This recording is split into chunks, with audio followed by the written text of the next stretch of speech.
बोकेको र थुप्रै शहीदहरूको रगतद्वारा सिंचित भूमि पनि हो थोरी गाउँपालिका। र थोरी गाउँपालिकामा माओवादी केन्द्रले गाउँपालिका पहिलो पटक विजय हासिल गरेर यस क्षेत्रको विकास निर्माणमा योगदान गरेको भूमि पनि हो। यहाँको एउटा पालिकामा जो जमिनको समस्या, खास गरी लाल पूर्जाको समस्या समाधान गर्नको लागि मैले प्रधानमन्त्रीको हैसियतमा भूमिका खेल्ने अवसर प्राप्त गरेको थिएँ र केही ठाउँ बाँकी छ। मलाई त्यो कुराको राम्रो जानकारी र हेक्का छ र आज म तपाईहरुको अगाडि उभिएर केही कुरा सम्बोधन गर्दै गर्दा बाँकी लाल पूर्जा वितरणको परिस्थिति बनाइनेछ यो विश्वास म तपाईहरुलाई दिलाउन चाहन्छु। आदरणीय जनसमुदाय, त्यसो त थोरीमा म पहिला पनि आएको छु, तपाईहरुको अगाडि विभिन्न कार्यक्रम मार्फत छलफल भएको पनि छ र मैले सम्बोधन गरेको पनि छु। तर आजको सम्बोधन अरु बेलाको भन्दा भिन्न छ। यहाँ जानकारी भइ नै सकेको छ। हामी पार्टी केन्द्रीय समितिको बैठकमा समग्र पार्टीको घटनाक्रमको र वर्तमान राजनीतिक परिस्थितिको समीक्षा गरेर हामीले एउटा निष्कर्ष, नयाँ निष्कर्ष निकाल्यौं। यो देशमा संघीय लोकतान्त्रिक गणतन्त्रको रक्षा गर्न, देशमा महिला, दलित, आदिवासी जनजाति, मजदुर, किसान, थारू, मधेसी, मुस्लिम लगायत सबैले पाएको अधिकारको रक्षा गर्न र थप अधिकार प्राप्त गर्नको लागि माओवादी केन्द्रले नै जिम्मा लिनुपर्ने हुन्छ र यसमाथि उठेका प्रश्नहरूको जवाब माओवादी केन्द्रले नै दिनुपर्छ भन्ने निष्कर्ष हामीले निकाल्यौं। र केन्द्रीय समितिको त्यो बैठकले अर्को एउटा निष्कर्ष पनि निकाल्यो। यथास्थितिमा पार्टीले त्यो ऐतिहासिक भूमिका, यो रूपान्तरण या यो परिवर्तनको रक्षा गर्ने र विकास गर्ने भूमिका पूरा गर्न सक्दैन। यथास्थितिमा परिवर्तन ल्याएर मात्रै, यथास्थितिलाई रूपान्तरण गरेर मात्रै हामीले त्यो ऐतिहासिक भूमिका खेल्न सक्छौं, संविधानलाई अझ बढी परिमार्जन गर्न सक्छौं भन्ने निष्कर्ष निकाल्यौं। अब त्यो यथास्थितिबाट परिवर्तन कसरी हुने, अघि यहाँ कुरा आइ नै सकेको छ। हामी अलि बढी बुर्जुवाहरूसँग, संसदवादीहरूसँग संसर्ग गर्दा गर्दा केही रोग उनीहरूको हाम्रो पार्टीमा पनि सर्यो। कहिले कांग्रेसको रोग, कहिले एमालेको रोग हाम्रो पार्टीमा नै केही सर्यो। हामीले गम्भीर रूपले छलफल गर्यौं। मैले प्रस्ताव गरे यो रोगको उपचार कसरी गर्ने, यो अस्पताल गएर त उपचार हुने रोग होइन। यो रोगको उपचार हाम्रो वर्गसँग, हाम्रो श्रमजीवी जनतासँग, सबै उत्पीडित वर्ग, जाति, क्षेत्र, लिङ्ग, समुदायसँग गएर आत्मआलोचना सहित हामी फेरि तपाईहरुको निम्ति समर्पित भएर लाग्छौं भनेपछि मात्रै उपचार गर्छ। जनता बाहेक अरु कसैले हाम्रो पार्टीलाई उपचार गरेर रूपान्तरण गर्न सक्दैन भन्ने निष्कर्षमा हामी पुग्यौं। आदरणीय थोरीवासी जनसमुदाय, यो आफैमा ठूलो कुरा हो। तपाईहरुले हेर्दा सामान्य लाग्ला, तर यो हाम्रो पार्टीले चाहिँ झण्डै शान्ति सम्झौता यताका सबै वर्षमा गरेका राम्रा नराम्रा कामको गम्भीर समीक्षा सहित निकालेको ठूलो दूरगामी र ऐतिहासिक निष्कर्ष हो। तर यो दस्तावेजमा लेखेर मात्रै, कार्यक्रम र कार्ययोजना बनाएर मात्रै त पूरा हुनेवाला छैन। यसलाई कार्यरूप दिनको लागि नेतृत्व पंक्ति, प्रमुख नेताहरू नै समर्पित भएर जनताको बीचमा जान तयार हुनुपर्दछ। आफ्नो वर्गलाई दरोसँग समात्नु पर्ने हुन्छ। आफ्ना एजेन्डाहरूलाई, हाम्रा समावेशी, समानुपातिक लगायतका एजेन्डालाई दरोसँग समात्नु पर्ने हुन्छ। हाम्रा शहीद परिवार, बेपत्ता योद्धाका परिवार, घाइते, अपाङ्ग लगायत सबै उपेक्षित र उत्पीडित जनताको बीचमा गएर उनीहरूसँगबाट उनीहरूका कुरा सुनेर हामीले शिक्षा ग्रहण गर्नुपर्छ। हाम्रो उपचार त्यही नै हो भन्ने निष्कर्ष पनि हामीले निकाल्यौं। त्यही निष्कर्ष अनुसार नै हामी आफै झापादेखि पहिला कञ्चनपुरसम्म हुलाकी मार्ग केन्द्रित भएर तराई मधेस जागरण अभियान सञ्चालन गर्ने, त्यसमा नेताहरूको प्रमुख टिम नै सहभागी हुने र त्यहाँ हामीले खाली जाने, भाषण गर्ने, हिँड्ने जस्तो मात्रै नगरी हामीले जनताका कुरा जनताकै मुखबाट प्रत्यक्ष रूपले सुन्ने, जनताकै घरमा बस्ने, जनताले जस्तो खाएका छन् त्यस्तै खान तयार हुने, जनता जस्तो घरमा बस्छन् त्यस्तै घरमा बस्न तयार हुने, शहीद परिवारका सकेसम्म शहीद परिवारकामा बस्ने, शहीद परिवारका पीडा र मर्महरू सुन्ने लगायत जहाँ जान्छौँ त्यस क्षेत्रको आर्थिक विकासको सम्भावना के छ, चुनौती र समस्याहरू के छन् भन्ने कुराको गहिरो गरी जनताकै मुखबाट सुन्ने यो संकल्प सहित हामी अगाडि बढ्यौं र झापादेखि पहिला हामीले पूर्वको 1 नम्बर प्रदेशको 3टा जिल्ला झापा, मोरङ, सुनसरीमा बडो सशक्त ढंगले जनताको जोरदार सहयोग र समर्थन सहित सबै उत्पीडित वर्ग समुदायको सहभागिता सहित सफलतापूर्वक सम्पन्न भयो। त्यसबाट जनतामा एउटा नयाँ ऊर्जा पैदा भयो। तपाईहरुलाई थाहा छ, मैले केन्द्रीय समितिको बैठकको लगत्तै पछिबाट उपचुनावको दौरानमा पनि र त्यसपछि पनि मोरङमा, सुनसरीमा र झापामा अलि बढी नै मेहनत गरिएको थियो। उपचुनावमा हामीले साँच्चै 1 नम्बर प्रदेशमा उपचुनावको परिणामको हिसाबले पनि मतको हिसाबले हामी देशको 1 नम्बर पार्टी भयौं। यो हामी सबैको निम्ति गर्व र खुसीको कुरा हो। हामी झण्डै ओह्रालो लागेको पार्टी 1 नम्बर प्रदेशको उपचुनावबाट उकालो लाग्यो र 1 नम्बर हामी पछि कांग्रेस, त्यसपछि एमाले हुने स्थिति बन्यो। र अहिले तपाईहरुले यो पनि देख्नु भयो होला, सचेत विद्यार्थीहरुको सोभिको निर्वाचनमा 1 नम्बर प्रदेशमा हामी झण्डै सबै क्लिन स्वीप गरेर हामी पुरै विजयी भएका छौं। महेन्द्र मोरङ क्याम्पस तपाईहरुले थाहा पाउनु भयो होला, एउटा इतिहासको रचना भएको छ र यो सबै हाम्रो कार्यक्रमको, कार्ययोजनाको र हाम्रो अभियानको पनि प्रभाव हो। म अभियानमा संलग्न हुँदै गर्दा महेन्द्र मोरङका विद्यार्थीहरूले मलाई एकचोटि महेन्द्र मोरङ क्याम्पस तपाईले टेक्दिनुहोस्, हामी जितेर देखाउँछौं महेन्द्र मोरङ भन्नुभएको थियो। नभन्दै जितेर देखाउनु भयो। म उहाँहरूलाई बधाई भन्न चाहन्छु। देशभरि विजेता हाम्रा विद्यार्थी सोभियुमा विजेताहरूलाई पनि बधाई, शुभकामना भन्न चाहन्छु। र यो अभियान जब मधेस प्रवेश गर्यो, हामीलाई लागेको थियो मधेसमा के होला, किनभने मधेसमा प्रदेश कमिटी बनाउन पनि सम्भव भइराखेको थिएन। जिल्ला कमिटीहरूको पनि स्थिति लथालिङ्ग नै थियो।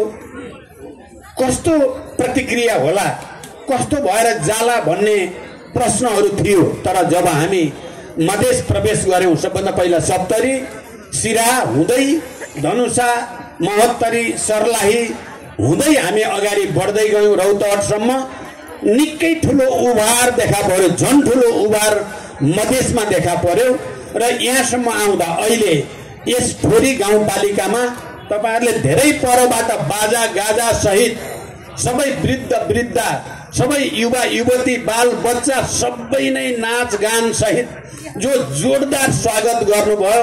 यसको मधेस प्रदेशको यो नै उत्कर्ष भएको मैले ठानेको छु र तपाईहरु सबैलाई बधाई भन्न चाहन्छु, तपाईहरु सबैलाई धन्यवाद भन्न चाहन्छु।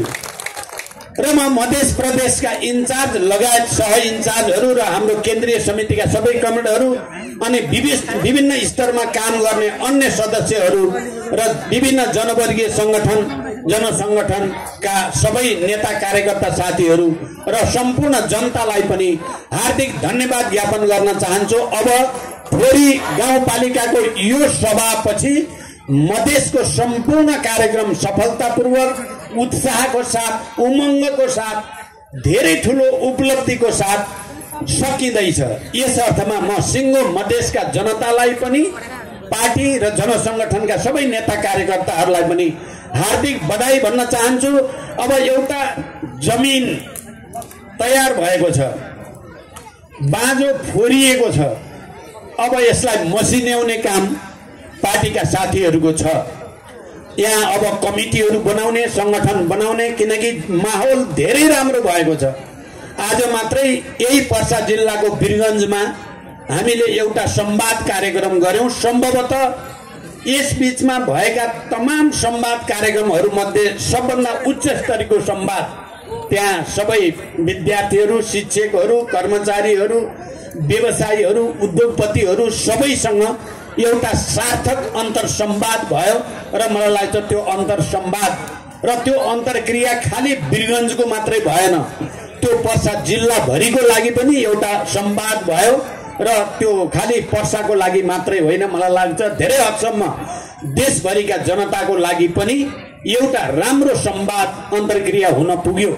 यहाँको आर्थिक समस्या के छन्, कृषिका समस्या के छन्, सिंचाइका समस्या के छन्, शिक्षाका समस्या, स्वास्थ्यका समस्या, भूमि सम्बन्धी समस्या, वन सम्बन्धी समस्या, तमाम समस्याहरूको बारेमा एउटा सार्थक बहस हामीले आज वीरगञ्जमा गर्यौं र तपाईँ ठोरीवासीहरूले यो मध्य प्रदेशभरिको अभियानको समापन गर्दै गर्दा एउटा उचाइमा, एउटा उत्कर्षमा सँगै देशलाई पनि सम्बोधन दिने गरी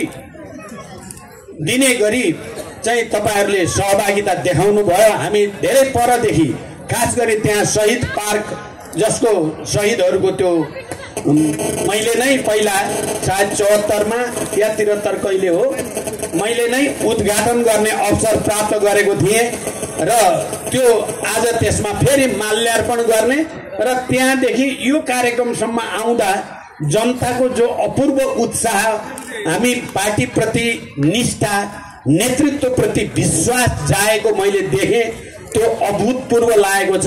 यस अर्थमा पनि तपाईँ ठोरीवासी जनता र पार्टीका साथीहरूलाई म हृदयदेखि बधाई भन्न चाहन्छु, धन्यवाद भन्न चाहन्छु।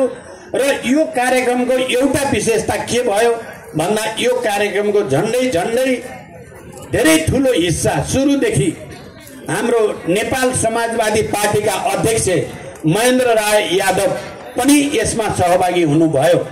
हामी माओवादी केन्द्रका नेताहरूले मधेसको जनतालाई सम्बोधन गरेर हामी मधेसी जनताको पहिचान, अधिकार, यहाँको विकास, निर्माण, शिक्षा, स्वास्थ्य लगायत पर्यटन सबै विषयमा हामीले भनेर पर्ने प्रभाव र एउटा मधेसवादी आन्दोलनबाट विकसित हुनुभएको नेता र अनि नेपाल कम्युनिस्ट पार्टी माओवादी अथवा हाम्रो पार्टी केन्द्रसँग, माओवादी केन्द्रसँग एकताको लागि सम्पूर्ण रूपले तयार हुनुभएको पार्टीको नेता महेन्द्र राय यादवले जब हुलाकी मार्गबारे माओवादी केन्द्रले खेलेको भूमिका, प्रचण्डले खेलेको भूमिका उहाँले बताइदिनु हुन्थ्यो मधेसी जनतालाई, एउटा ठुलो भरोसा मधेसी जनतामा पैदा भयो, एउटा ठुलो सद्भाव पैदा भयो। महेन्द्र राय यादव उठेर प्रचण्डले हुलाकी मार्ग निर्माणमा खेलेको भूमिका बताइदिएपछि उहाँ मेरो दोस्रो पटक म प्रधानमन्त्री हुँदा भारत भ्रमणको बेलामा उहाँ पनि त्यसको एउटा सदस्य हुनुहुन्थ्यो, भ्रमण टोलीको। उहाँले प्रत्यक्ष देख्नु भएको थियो मैले कसरी त्यहाँ बहस गरेर हुलाकी मार्ग अगाडि बढ्यो भन्ने कुरा र माओवादी आन्दोलनले र जनयुद्धले कसरी संघीय लोकतान्त्रिक गणतन्त्र स्थापनामा नेतृत्वदायी भूमिका खेल्यो भन्ने कुरा जब महेन्द्र राय यादवले बताइदिनु हुन्थ्यो, निकै जोरदार ताली उहाँले पाउनु पनि भयो मधेसी जनताको। मधेसी जनतामा माओवादी प्रति फेरि एउटा नयाँ आशा, नयाँ भरोसा जगाउन महेन्द्र राय यादवले खेलेको भूमिका साँच्चै महत्त्वपूर्ण रह्यो। म महेन्द्र राय यादव नेपाल समाजवादी पार्टीका अध्यक्ष र पार्टीका सबै नेता कार्यकर्ता साथीहरूलाई पनि हार्दिक बधाई भन्न चाहन्छु, धन्यवाद भन्न चाहन्छु। र अब यहाँ अहिले यो कार्यक्रम झन्डै संक्रमणकालीन कार्यक्रम जस्तो पनि भयो। यो मधेसको अन्तिम कार्यक्रम भयो भने अब यो बागमतीको पहिलो कार्यक्रम हुने संगारमा छ।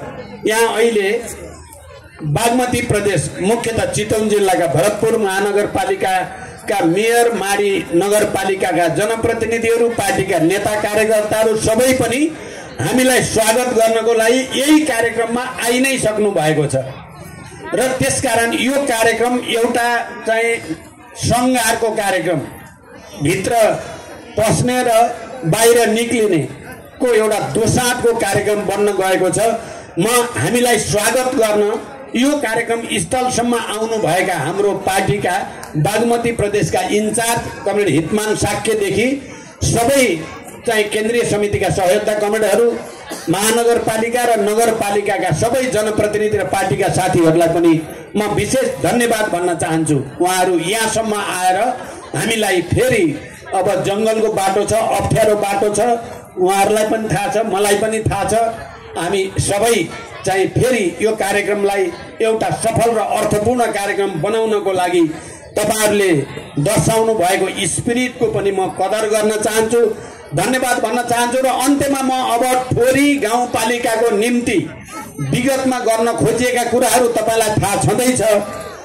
अब अहिले तपाईहरुले दिनुभएको ज्ञापन पत्र मेरो हातमा छ। यो ज्ञापन पत्र अध्ययन गरेर हुन सक्ने जति काम गरिनेछ। अहिले नै मैले भन्ने कुरा ढेडु खोला र झिङ्गे खोला पुल निर्माण यस क्षेत्रको जनताको निम्ति एउटा अनिवार्य बन्न गएको छ।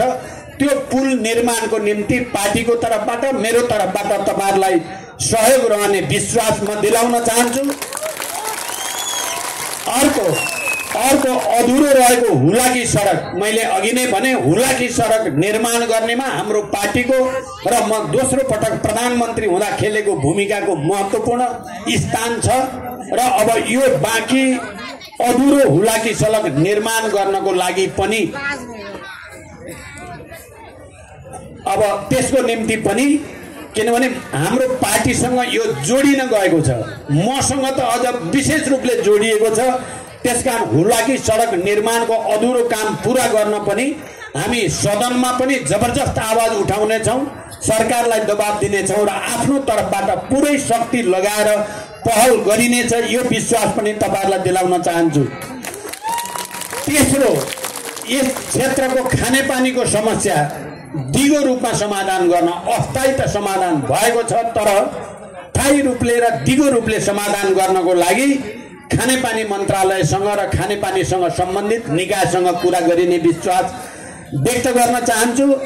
ठोरी मैले अघि नै भने एउटा ऐतिहासिक नाम मात्रै होइन, ठोरीबाट रसुवाको चाहिँ हाम्रो नाकासम्म जाँदा उत्तर दक्षिणको सबभन्दा छोटो बाटो यो पर्छ र पर्यटकीय विकासको दृष्टिकोणले ठोरी एउटा प्रचुर सम्भावना बोकेको क्षेत्र हो। त्यसकारण ठोरीलाई एउटा पर्यटकीय क्षेत्रको रूपमा विकास गर्न पनि हाम्रो पार्टीको तर्फबाट तपाईहरुलाई पुरै सहयोग हुने प्रतिबद्धता पनि म व्यक्त गर्न चाहन्छु। अर्को, सिकारीबास जंगली जनावर आतंक जोखिम 150 वर्ष पुरानो बस्ती जहाँ विद्युत छैन, यी लगायतका यावत समस्या समाधान गर्ने बारे तपाईहरुको चासो मलाई थाहा छ। अनि यी विविध खरे खोलाहरूको तटबन्धको समस्या पनि यहाँको जनताको जमिनको र जनताको सुरक्षाको निम्ति पनि महत्त्वपूर्ण कुरा छ। मैले भनिहालेँ, केही लाल पूर्जा वितरणको कुराको वातावरण बनाउन मेरो नेतृत्वको सरकारले भूमिका खेल्ने अवसर प्राप्त गर्यो। यो के अरे सुवर्णपुर। अब बाँकी रहेको लाल पूर्जा वितरणको कामलाई पनि माओवादी केन्द्रले नै अगाडि बढाउनेछ। यो विश्वास म तपाईहरुलाई दिलाउन चाहन्छु। अर्को, घोडे मसान सिंचाई आयोजनालाई अगाडि बढाउने कुरा, ठोरीको छोटी भन्सारको स्तर उन्नति गरेर त्यसलाई पूर्ण रूपमा सञ्चालन गर्नको निम्ति वातावरण बनाउने कुरामा पनि हाम्रो पार्टी तपाईहरुको साथमा रहनेछ। मलाई आज तपाईहरुले देखाउनु भएको न्यानो स्वागत, तपाईहरुले देखाउनु भएको जोरदार स्पिरिट, यहाँका सबै बाजा गाजा झाँकी कलाकार सबै तपाईहरुको उत्साह देखेर मलाई के विश्वास भएको छ भने अर्को पटक ठोरी गाउँपालिका सम्पूर्ण रूपले माओवादी केन्द्रको हुनेछ। माओवादी केन्द्रले क्लिन स्वीप गर्नेछ। तपाईहरु अगाडि बढ्नुहोस्। मेरो तर्फबाट, हाम्रो पार्टीको तर्फबाट, पार्टीको पुरै टिमको तर्फबाट तपाईहरुलाई अग्रिम शुभकामना भन्न चाहन्छु। अहिले देशमा जो लहर देखा पर्दैछ माओवादीको पक्षमा 84 सम्म पुग्दा साँच्चै नै हामी फेरि एकचोटि 64 भन्दा अझ परिपक्व भएर, अझ शक्तिशाली भएर यो देशबाट भ्रष्टाचारको अन्त्य गर्ने, सामाजिक विभेदको अन्त्य गरेर सामाजिक न्याय कायम गर्ने अनि आर्थिक विकासको नयाँ गति लिने गरी समाजवादको यात्रातिर हामी अगाडि बढ्नेछौँ। तपाईहरुले देख्नु भएको छ 70 कटे पनि म 20-25 वर्षको जवान जस्तो गरी बिहानदेखि बेलुकासम्म दौडेको छु। हामी सबैले यसरी नै मेहनत गर्यौं भने हेर्नु होला 3 वर्ष पर्खिनु पर्दैन, 1-1.5 वर्ष भित्रमै नेपाल माओवादीमय हुनेछ। नेपाल माओवादीमय हुनेछ। यो विश्वास म तपाईहरुको अगाडि व्यक्त गर्न चाहन्छु।